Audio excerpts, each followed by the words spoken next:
Magandang hapon po sa inyong lahat mga kapatid. Welcome po muli sa Pananambahang Tagalog ng Green Hills Christian Fellowship Ortigas Center. Ako po si Pastor BJ Sebastian.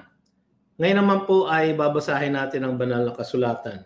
Ang ating pong teksto sa hapong ito ay matatagpuan sa Hebrews chapter 10 verses 19 to 25.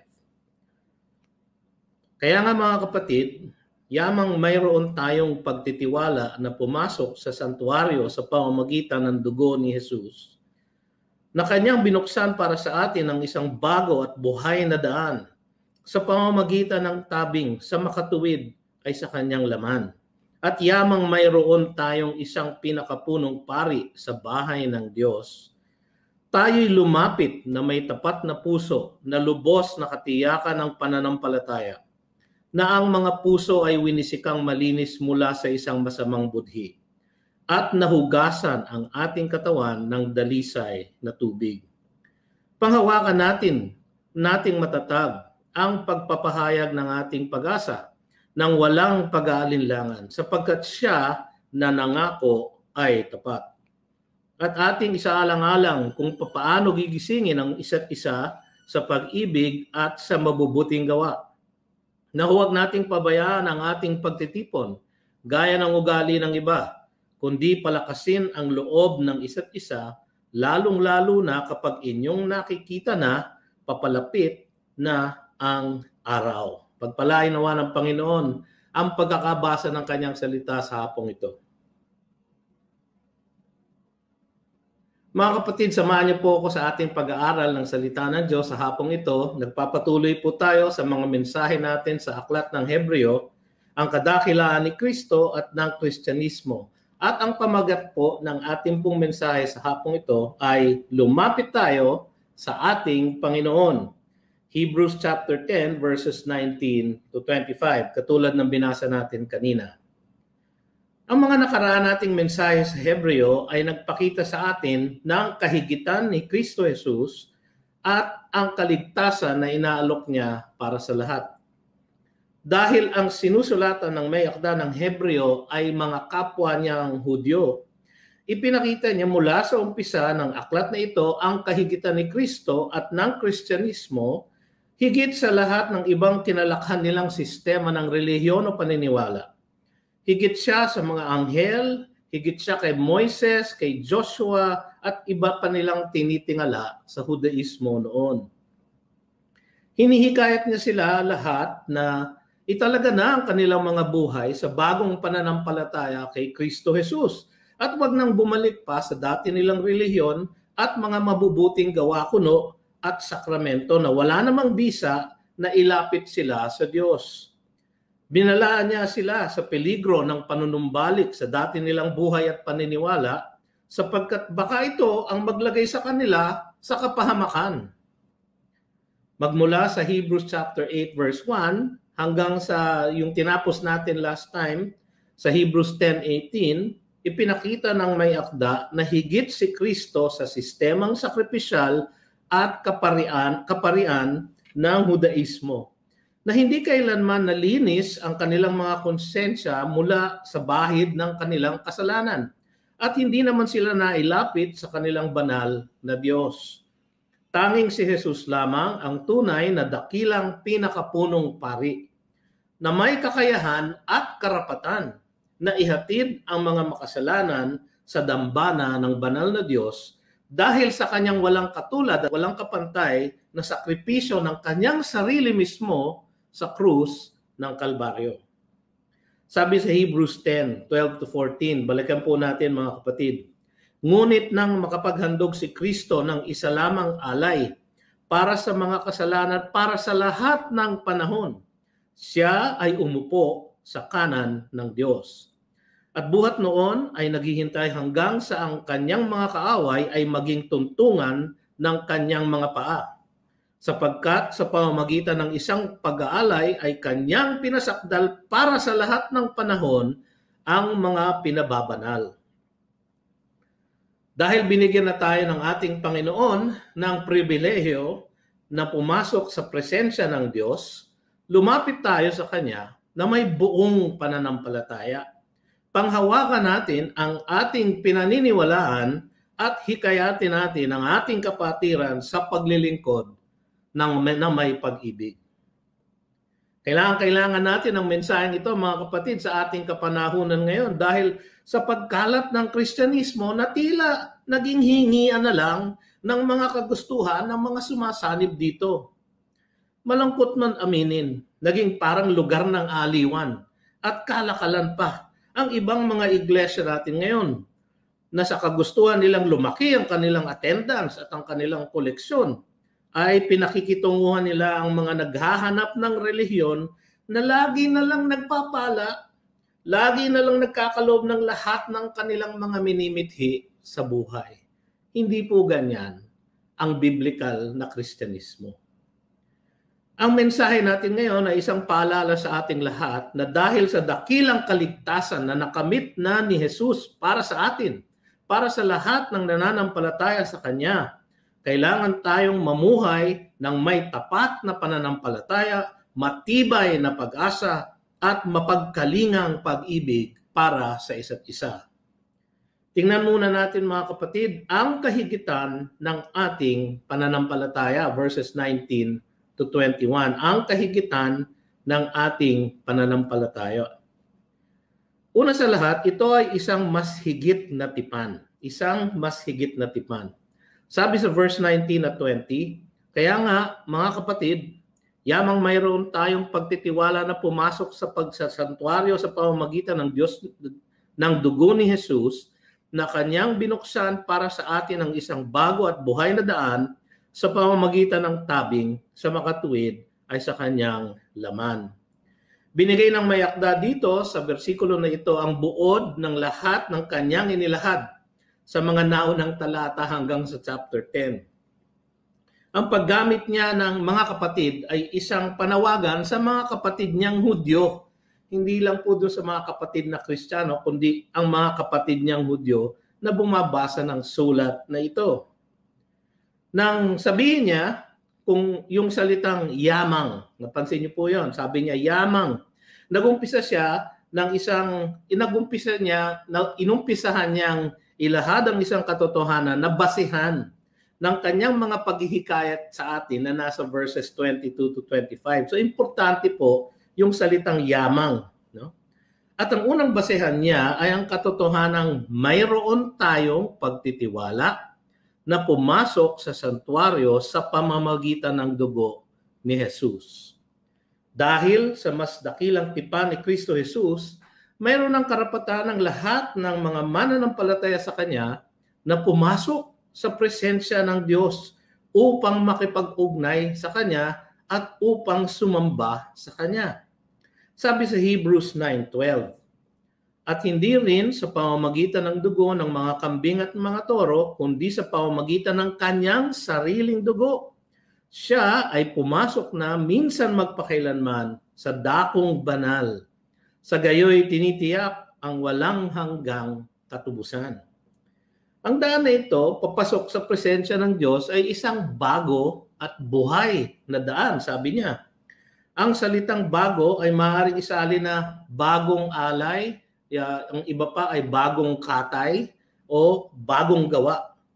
At angkop naman ito sa katotohanan na ito ay isang daan nakabubukas lang ni Kristo noong ialay niya ang kanyang buhay para sa ating kaligtasan. Ito ay bago rin dahil ito ay iba sa lumang tipan na nakabatay sa pag-aalay ng mga taong pari ng mga alay na hayop. Ito ay buhay sapagkat ang inalay dito ay ang ating Panginoon Jesus na patuloy na nabubuhay at nakaluklok sa kanan ng Diyos Ama. Ang sabi sa Hebrews 7:25, dahil dito, siya ay may kakayahang iligtas ng lubos ang mga lumalapit sa Diyos sa pamamagitan niya. Bakit? Yamang lagi siyang nabubuhay upang mamagitan para sa kanila. Ang bago at buhay na daan na ito ay binuksan sa pamamagitan ng tabing. Sa makatuwid ay sa kanyang laman. Ito ay tumutukoy naman sa pagkamatay ni Jesus sa krus.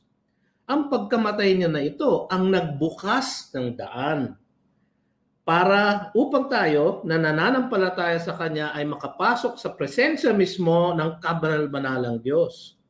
Sa Lumang Tipan, tanging ang mga pinakapunong pari lang ng Israel ang pwedeng pumasok sa loob ng kabanal-banalang dako ng templo na natatakpan ng isang makapal na tabing.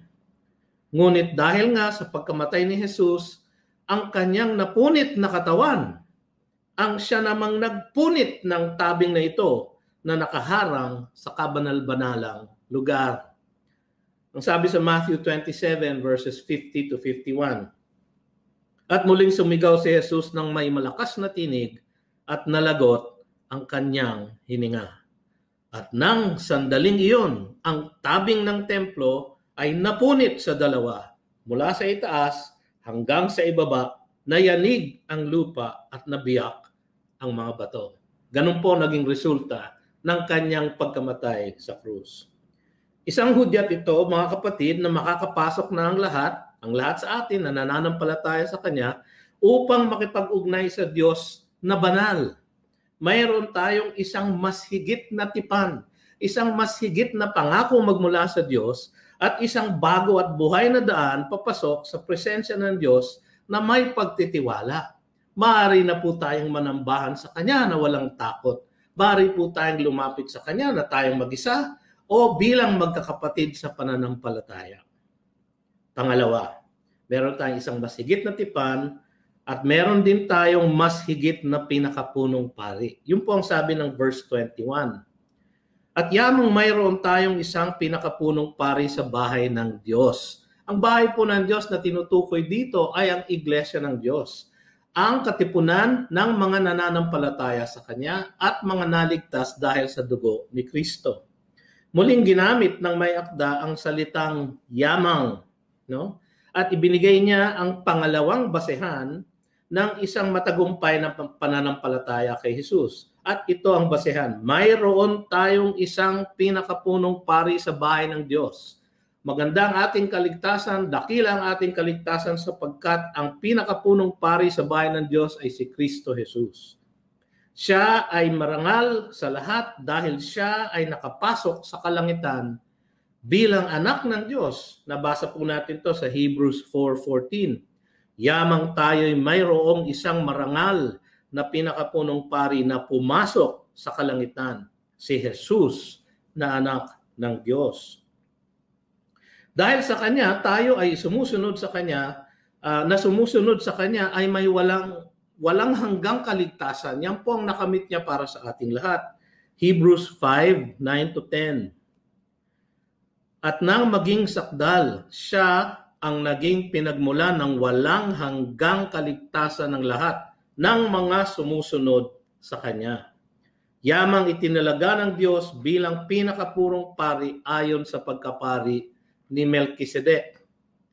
Ang kanyang pamamagitan para sa atin ay higit na katanggap-tanggap dahil siya ay sakdal, walang dungis at banal. Sabi sa Hebrews 7:26, sapagkat nararapat na tayo'y magkaroon ng gayong pinakapunong pari, banal, walang sala, walang dungis, hiwalay sa mga makasalanan at ginawang lalong mataas kaysa mga langit. Kung meron pong mamamagitan sa atin, hindi ho ba, yun na pong pinakamataas kaysa sa lahat ng langit. Nasa kalangitan na siya, sa kanan ng Diyos Ama, ang pinakamakapangyarihang posisyon sa kalangitan. Sabi sa Hebrews 8 verses 1 to 2, ngayon, ang pangunahing bagay na aming sinasabi ay ito. Mayroon tayong gayong pinakapunong pari na nakaupo sa kanan ng trono ng kamahalan sa kalangitan. Isang ministro sa santuaryo at sa tunay na tabernakulo na itinayo ng Panginoon, hindi ng tao. Mga kapatid, napakalaking pribilehyo po na mayroon tayo na nananampalataya kay Jesus sapagkat ang namamagitan po sa atin ay ang dakilang pinakapunong pari. Sabi nga, ang dakilang pari ng bahay ng Diyos. Tayo po ang kasama sa bahay ng Diyos na iyon. Nararapat lamang po na tayo ay mamuhay na may matagumpay na pananampalataya. Hindi ba? Ito po ang ating tugon sa kanyang mga dakilang pangako sa atin, sa kanyang pagiging pinakapunong pari natin, at sa kanyang pagkamit para sa atin ng buhay na walang hanggan, ang ating tugon ay isang matagumpay na pananampalataya sa Kanya, matibay na pag-asa sa Kanya, at mapagkalingang pag-ibig sa isa't isa. So tingnan naman po natin ngayon ang panawagan ng ating pananampalataya. Nakita na natin kung gaano kadakila ang ating pananampalataya, sapagkat ang ating pananampalataya ay nasa dakilang pinakapunong pari na si Jesus. Ano naman ang panawagan sa atin dahil sa dakilang kaligtasan na iyan? Una sa lahat, ang sabi, lumapit tayo sa Panginoon. Lumapit sa Panginoon. Sabi sa verse 22, tayo'y lumapit na may tapat na puso sa lubos ng katiyakan ng pananampalataya, na ang mga puso ay winisikang malinis mula sa isang masamang budhi at nahugasan ng ating katawan ng dalisay na tubig. Mayroong nilagay ang Diyos na pagnanais sa puso ng bawat isang tao na makipag-ugnay sa Kanya. Meron po tayong natural na pagnanais na makilala ang Diyos. Ngunit dahil sa ating kasalanan, itong pong pagnanais na ito ay nalulunod ng ating kasalanan, at dahil dito hindi natin matagpuan ang daan patungo sa Diyos. Kaya ang Diyos na po ang gumawa ng paraan. Sabi sa Ecclesiastes 3:11, ginawa niya ang bawat bagay na maganda sa kapanahunan niyon. Inilagay rin niya ang walang hanggan sa isipan ng tao, gayon may hindi niya malalaman ang ginawa ng Diyos mula sa pasimula hanggang sa wakas. Kaya dahil nga hindi matagpuan ng tao dahil sa kanyang kasalanan, ang daan patungo sa Diyos, ang Diyos na ang gumawa ng paraan upang tayo ay makalapit sa Kanya. At yan ay sa pamamagitan ng Kanyang anak na si Kristo Jesus. Dahil nga bukas na ang daan papasok sa presensya ng ating Diyos, ang panawagan ng may akda ng Hebreo ay tayo'y lumapit, sabi niya, tayo'y lumapit. Sinabi na niya ito sa Hebrews 4:16, sabi niya, kaya't lumapit tayong may katapangan sa trono ng biyaya. Sa ating paglapit, kailangan natin ng tapat na puso sa lubos na katiyakan ng pananampalataya upang makalapit ng may katapangan. Ika nga ng Hebrews 4:16. Kailangan ng pananampalataya sa paglapit ng Diyos ayon sa Hebrews 11:6. Sabi po doon, at kung walang pananampalataya ay hindi maaaring kalugdan ng Diyos, sapagkat ang sino mang lumalapit sa Kanya ay dapat sumampalatayang may Diyos at Siya ang tagapagbigay gantimpala sa mga masigasig na humahanap sa Kanya. Pero ang sabi ng Biblia, dahil sa ating kasalanan, walang humahanap sa Diyos, walang nakakaintindi, walang gumagawa ng tama. Kailangan buo, mga kapatid, ang ating pananampalataya na natupad na ni Kristo, ang mabisang pamamagitan sa atin na nagpasakdal ng mga lumalapit sa Kanya. Ang sabi sa Hebrews 10:14, sapagkat sa pamamagitan ng isang pag-aalay ay Kanyang pinasakdal, ginawang perpekto, ginawang ganap, para sa lahat ng panahon ang mga pinababanal.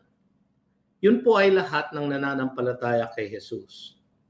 Kailangan din sa ating paglapit ang mga puso ay winisikang malinis mula sa isang masamang budhi. So kailangan ng tapat at matibay na pananampalataya. Pangalawa, kailangan ng puso na winisikang malinis mula sa isang masamang budhi.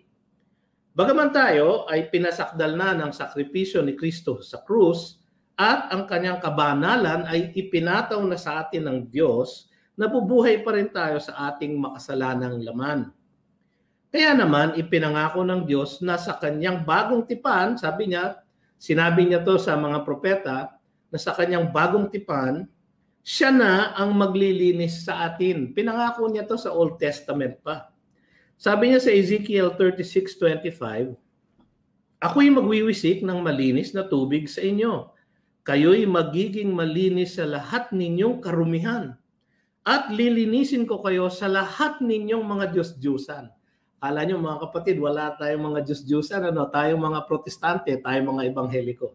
Marami din po tayong mga Diyos-Diyusan. Kung minsan ito ang mga gamit natin sa bahay, mga kayamanan natin, kung meron man tayong yaman, o yung mga relationship natin na hindi natin maisuko sa Panginoon, yan po ang ating mga Diyos-Diyusan. Ang pangako ng Diyos sa Old Testament pa lang, siya po ang maglilinis ng ating mga Diyos-Diyusan, ng ating mga karumihan. Ito nga ang nakamit ng ating Panginoong Hesus para sa atin. Sabi niya sa 1 Corinthians 6:11, subalit, nahugasan na kayo, sabi ni Pablo, ginawa na kayong banal, at inaring ganap na kayo sa pangalan ng Panginoong Hesukristo at sa Espiritu ng ating Diyos. Kailangan lang natin kilalanin ang ating mga pagkakamali, ipangumpisal ito sa Diyos at angkinin ang pagbayad ni Jesus sa ating mga pagkakasala na talagang atin. Yun po ay ginawa niya sa krus. Nung siya po ay namatay sa krus at umago ang dugo niya sa krus, yung pong umagos na dugo na yon ay kabayaran sa ating mga kasalanan. Kailangan nating angkinin yung kabayaran na yon para sa ating sarili. Kailangan po personal. Sabi sa 1 John 1:9, kung ipinahayag natin ang ating mga kasalanan, siya ay tapat at banal. Mga kapatid, hindi po sinabi siya ay mahabagin o siya ay maawain. Hindi po.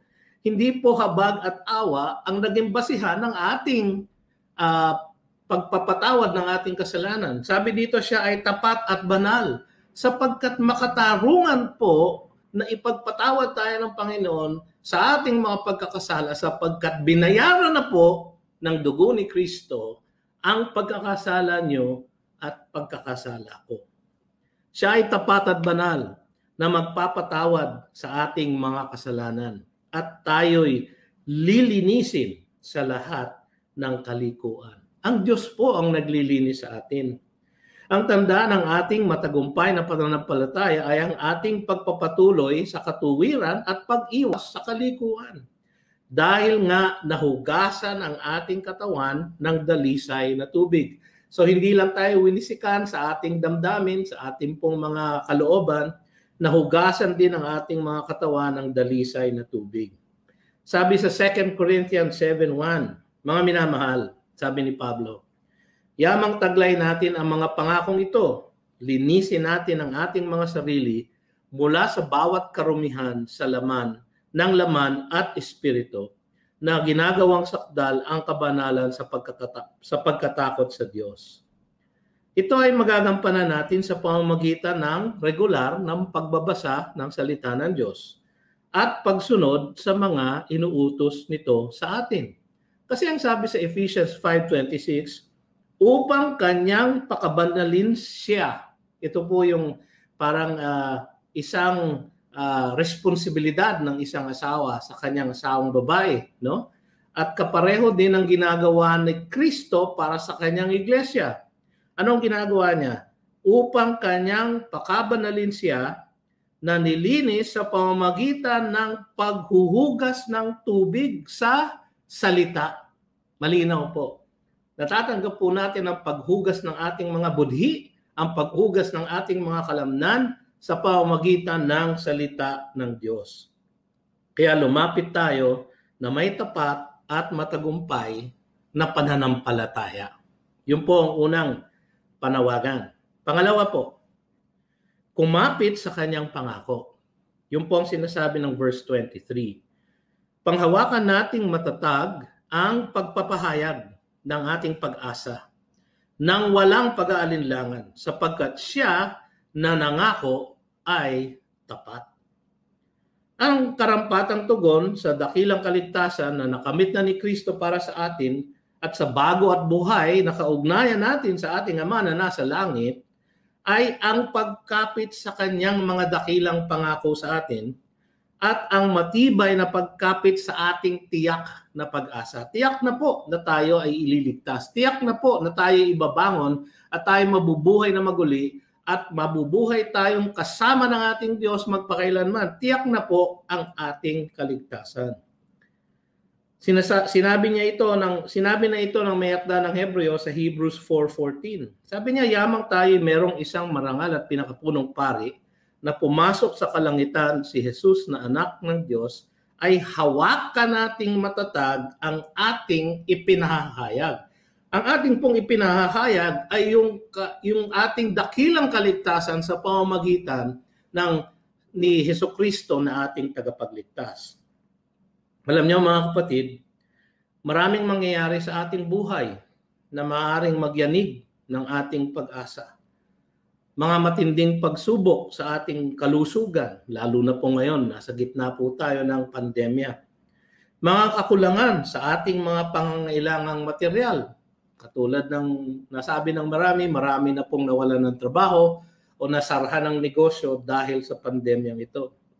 Mga suliranin sa ating mga kaugnayan sa buhay. Lahat po tayo nagkakaproblema sa ating mga kaugnayan, sa ating mga asawa, sa ating mga anak, sa ating mga kapatid at kapamilya, at iba pang mga kaibigan at kasama sa buhay. Ang pagpanaw marahil ng isang mahal sa buhay ay isang mabigat na dagok sa ating pong mga karanasan. At marami pang iba. Sa mga ganitong pagkakataon, kailangan natin lalong panghawakan ang matibay na ating pag-asa. Sabi sa Hebrews chapter 6, verses 19 to 20, taglay natin ito bilang isang tiyak at matibay na angkla ng kaluluwa. Isang pag-asa na pumapasok sa loob ng santuaryo, sa kabila ng tabing, na dooy naunang pumasok para sa atin si Jesus, na maging pinakapunong pari magpakailanman ayon sa pagkapari ni Melkisedek. Meron na po tayong tagapamagitan, si Jesus po. Nakapasok na po siya doon sa pinakabanal-banalang lugar kung saan naroon ang Diyos ng kalangitan. Yan po ang ating pag-asa. Yan po ay isang matibay na pag-asa na dapat nating panghawakan sa araw-araw.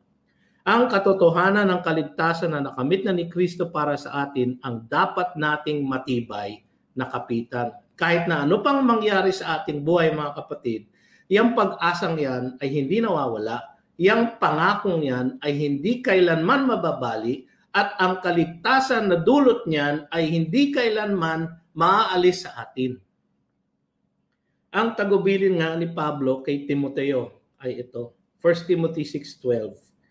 Makipaglaban ka sa mabuting pakikipaglaban ng pananampalataya. Panghawakan mo ang buhay na walang hanggan na dito'y tinawag ka at ipinahayag mo ang mabuting pagpapahayag sa harapan ng maraming mga saksi. Panghawakan mo ang buhay na walang hanggan. Ang nagpangako nga naman sa atin ay maaasahan. Sabi ng verse 23, sapagkat siya ay nanangako ay tapat. Tapat nga ang ating Diyos. Inaawit natin yan palagi. Ito ang katiyakan ni Pablo sa sinabi niya sa 2 Timothy 1:12. At dahil din dito, ako'y nagdurusa, dahil sa Ebanghelyo, ako'y nagdurusa ng mga bagay na ito, gayon may hindi ako nahihiya sapagkat kilala ko ang aking sinampalatayanan. Meron siyang isang diretsyo at bukas na pakikipag-ugnay sa Diyos na buhay. Kilala ko ang aking sinampalatayanan at ako'y lubos na naniniwalang maiingatan niya ang aking ipinagkatiwala sa Kanya, ang Kanyang kaligtasan, hanggang sa araw na iyon.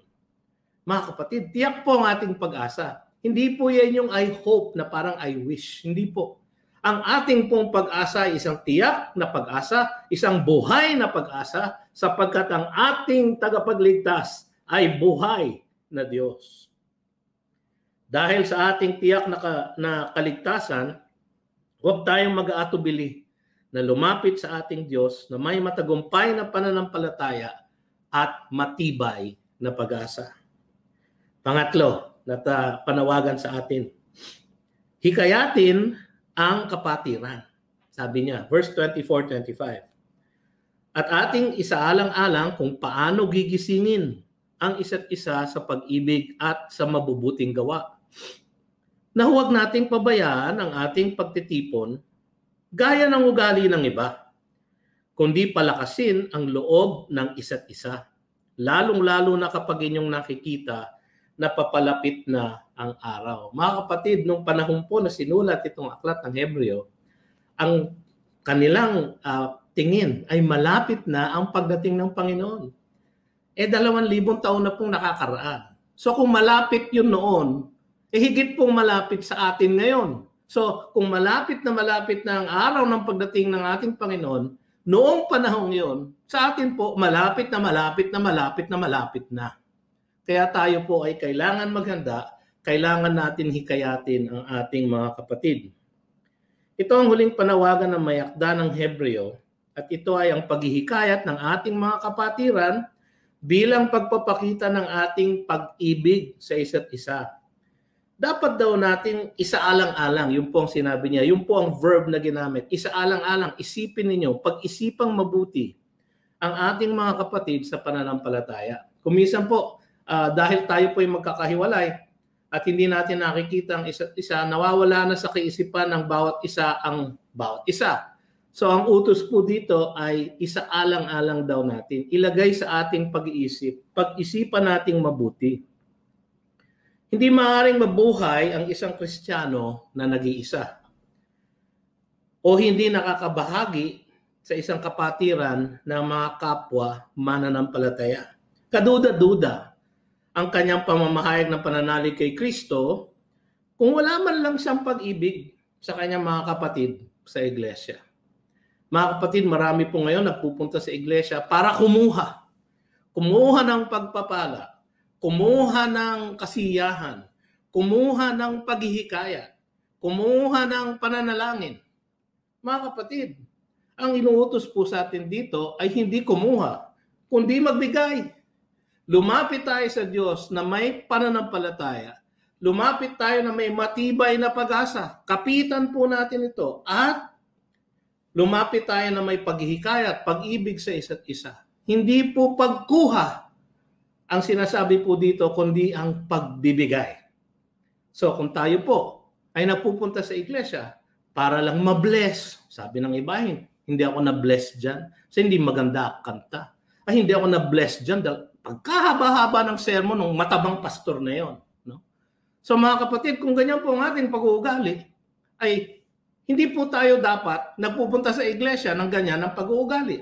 Ang ating pong dapat ugali ay tayo ay dumadalo sa gawain ng Panginoon upang tayo ay magbigay. Hindi po magbigay ng pera, kundi magbigay ng ating paghihikayat, ng ating pananalangin, ng ating pagsaalang-alang ng iba nating mga kapatid.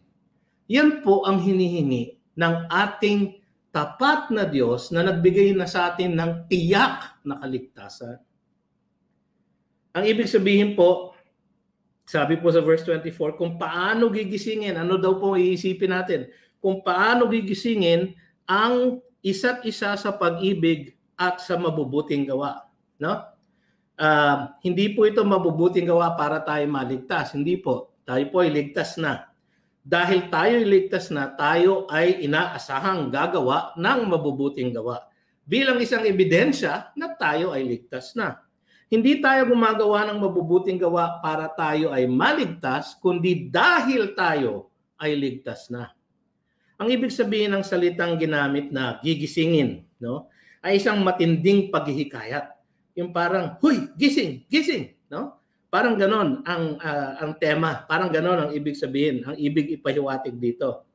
Paghihikayat ng ating mga kapwa Kristiyano na mag-ibigan bilang mga magkakapatid sa pananampalataya. Napakaganda po mga kapatid kung ang ating pong pakay sa pagsali sa gawain ng Diyos ay ang pagsamahin, pagbatiin ang mga kaugnayan ng ating mga kapatid sa pananampalataya. Yung iba ko kasi ay masigasig pong makilahok, pero sila po ay nakikilahok upang either makuha ang kanilang kagustuhan o yung kanilang hinahanap sa isang iglesia. Di kaya, hindi po ganon ang sinasabi sa atin ng ating Panginoon. Selfless po ang sakripisyo ng Panginoon para tayo maligtas. Selfless din po dapat ang ating paglilingkod sa ating kapwa Kristiyano. Alam niyo, mahirap ang buhay Kristiyano at mahirap mabuhay sa isang mundo na laban sa mga sumusunod kay Kristo. Ang sabi nga ni Pablo sa 2 Timothy 3:12, tunay na ang lahat ng ibig mabuhay na may kabanalan kay Kristo Jesus ay daranas ng pag-uusig. Tiyak po. Hindi po siguro daranas, hindi po tiyak, daranas po ng pag-uusig ang lahat ng ibig mabuhay na may kabanalan kay Kristo Jesus. Kaya kailangan natin ang isa't isa upang hikayatin ang isa't isa sa gitna ng mga matinding pagsubok na tiyak nating mararanasan sa buhay na ito. Lalong mahalaga tuloy ang panawagan sa verse 25. Sabi sa verse 25 na huwag nating pabayaan ang ating pagtitipon gaya ng ugali ng iba, kundi palakasin ang loob ng isa't isa. Lalong-lalo na kapag inyong nakikita na papalapit na ang araw, katulad ng ating obserbasyon kanina, mas malapit na ngayon ang pagdating ng ating Panginoon. Sa ating panahon ngayon na hindi tayo maaaring magkita-kita dahil sa ECQ, dahil sa pandemyang umiiral, hindi pa rin pwedeng hindi sundin ang tagubili na ito. Hindi po natin maiiwasan to dahil ECQ.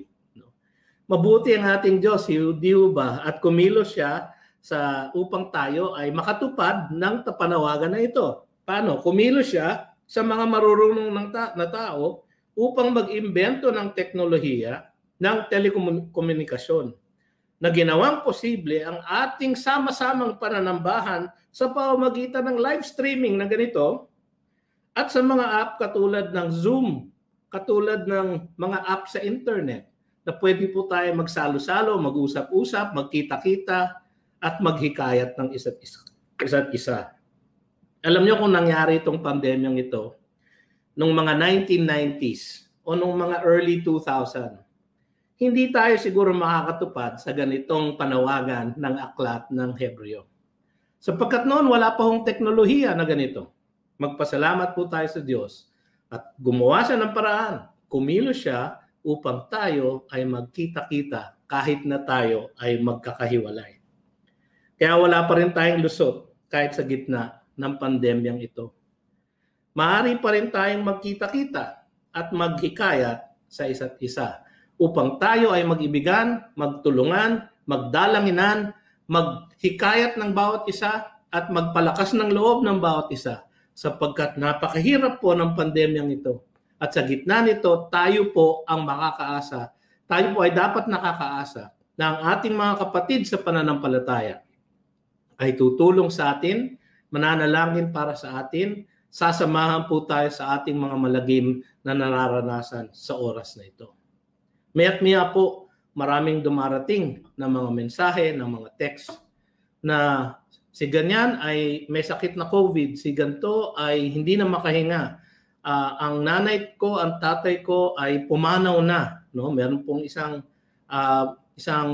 kaibigan ng ating mga kasama sa church na ang kanyang father and mother ay namatay sa loob ng 1 linggo. Naulila po siya bigla. Nag-iisa po siyang anak. Marami pong ganyang kwento sa ating iglesia. Sa ating iglesia mismo. Sa ating kapaligiran, sa ating mga kamag-anak at mga kakilala. Marami po akong kaibigan na pumanaw na wala na sa ating piling dahil sila ay naging biktima ng pandemyang ito. Mga kapatid, tunay na malagim at malungkot. Pero saan tayo kukuha ng ating pag-asa? Sabi ng Panginoon, kailangan nating pumasok sa ating kaugnayan sa Kanya na mayroong tapat at malakas na pananampalataya sa Kanya. Sapagkat po ang ating basihan ng pananampalataya ay isang bagong tipan at isang higit na pinakapunong pari. Kailangan po nating panghawakan ang ating matibay na pag-asa sapagkat ang siyang nangako sa atin ay tunay na tapat na Diyos. Kailangan nating hikayatin ang bawat isa sa atin sapagkat kailangan natin na mag-ibigan, magsamahan, magdalanginan, mag-alalayan sa isa't isa sa ating nararanasan ngayon sa ating kapaligiran. Kaya mga kapatid, malinaw ang mensahe sa atin sa hapong ito. Dahil sa dakilang kaligtasan na tiniyak na ni Kristo Jesus para sa ating lahat na nananampalataya sa Kanya, kailangan tayong mamuhay na may matagumpay na pananampalataya. Makipag-ugnay tayo sa Diyos na may tapat na puso na puno ng pananampalataya sa Kanya, tiyak sa Kanyang mga pangako. Kapitan natin ang ating matibay na pag-asa, ang ating pinaniniwalaan na ipinangako ng ating Diyos na siya namang tunay na tapat. Hikayata natin about isa sa ating mga kapatid patungo sa isang mapagkalingang pag-iibigan sa isa't isa at paggawa ng mabuti sa isa't isa. Pananampalataya, pag-asa, at pag-ibig. Yan ang dakilang biyaya sa atin ng Diyos. Huwag nating pabayaan at lalo nating pag-ibayuhin ang pananampalataya, ang pag-asa, at ang pag-ibig sa ating buhay na mananampalataya. Mga kapatid, tayo po naman ngayon ay tutungo sa ating panalangin pangungumpisal.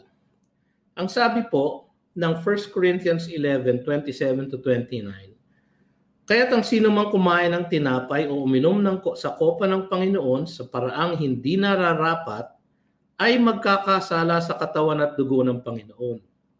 Siyasatin ninyo ang inyong sarili at saka kumain ng tinapay at uminom sa kopa. Sapagkat ang sino mang kumakain at umiinom na hindi kinikilala ang katawan ay kumakain at umiinom ng hatol sa kanyang sarili. Malalim po ang ibig sabihin ng salitang ito. Tayo po ay dapat lumapit sa ating Diyos. Minsan po hindi po natin naaalala mismo ang ating mga pagkakasala sa Kanya. Hingin natin na siyasatin ng Diyos mismo sa pamamagitan ng Kanyang Espiritu Santo ang ating mga pagkukulang sa Kanya. At tayo lumapit ngayon sa Kanya sa pananalangin at aminin natin sa Kanya ang ating pagkukulang sa Kanya. Tayo po ay manalangin.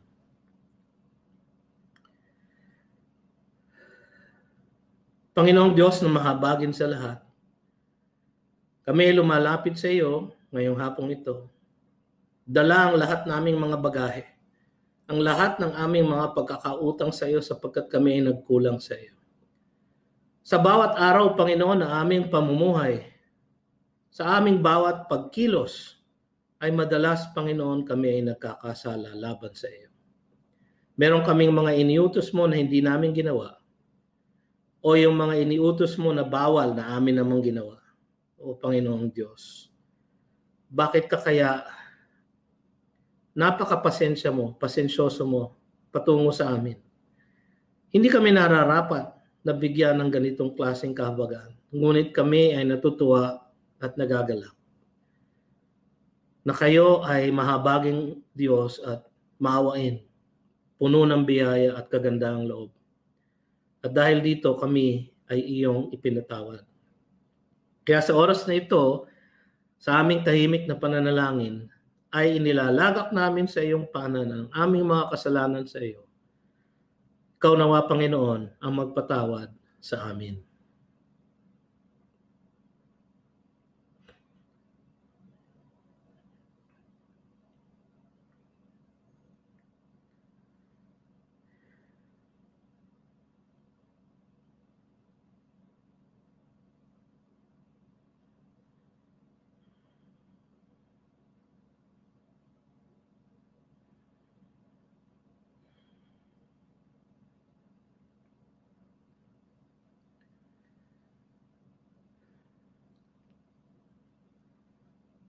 Maraming salamat, O Panginoong Diyos, na ang pagpapatawad mo sa amin ay hindi dahil sa ikaw ay maawain, kundi dahil ikaw ay makatarungan. Sapagkat alam namin, Panginoon, at sinabi mo sa iyong salita, na ang lahat ng aming pagkakasala sa iyo, kasama na ang mga inamin namin sa iyo ngayon lang, ay binayaran na ni Jesus sa krus nang siya ay mamatay para sa amin bilang aming kapalit. Maraming salamat, Panginoon, sa iyong katarungan at sa iyong katapatan na siya namang nagbibigay sa amin ng makatarungang kapatawaran. Salamat, Panginoon. Ito ang aming samot dalangin sa pangalan ni Jesus. Sa ating pong pagdiriwang ng banal na hapunan, mga kapatid, babasahin ko muna ang 1 Corinthians 11:23-24. Kung meron po kayong kaprasong tinapay o biskwit o meron kayong kaunting juice, ay ilagay na ninyo sa inyong tabi upang tayo ay sabay-sabay na makilahok at magdiwang ng dulang ng ating Panginoon at ng banal na hapunan. Sapagkat tinanggap ko sa Panginoon ang ibinigay ko naman sa inyo, na ang Panginoong Jesus, nang gabing siya'y ipinagkanulo, ay dumampot ng tinapay, at nang siya'y makapagpasalamat, ito ay kanyang pinagputol-putol at sinabi, ito'y aking katawan na pinagputol-putol para sa inyo. Gawin ninyo ito sa pag-aalaala sa akin. Alalahanin po natin ang pagkakawarak ng katawan ng ating Panginoon para sa ating kaligtasan.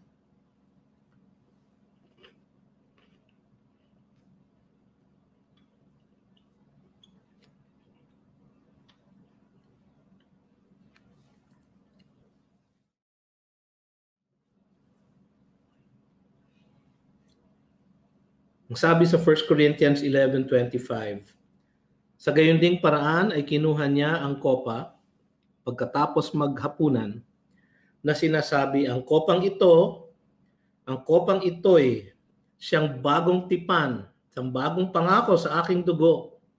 Gawin ninyo ito tuwing kayo'y iinom nito sa pag-aalaala sa akin. Umago sa krus ng Kalbaryo, mga kapatid, ang dugo ng ating Panginoon bilang bayad sa ating mga pagkakautang sa Diyos na hindi natin kayang bayaran. Alalahanin po natin ang kanyang sakripisyo. Sama-sama po tayong uminom.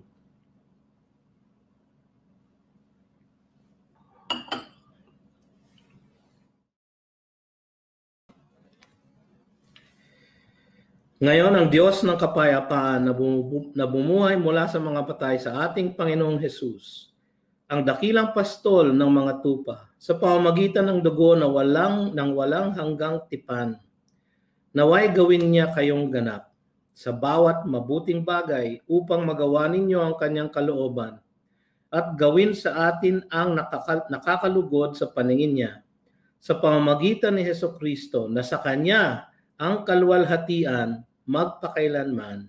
Amen. Magandang hapon po sa inyong lahat, mga kapatid.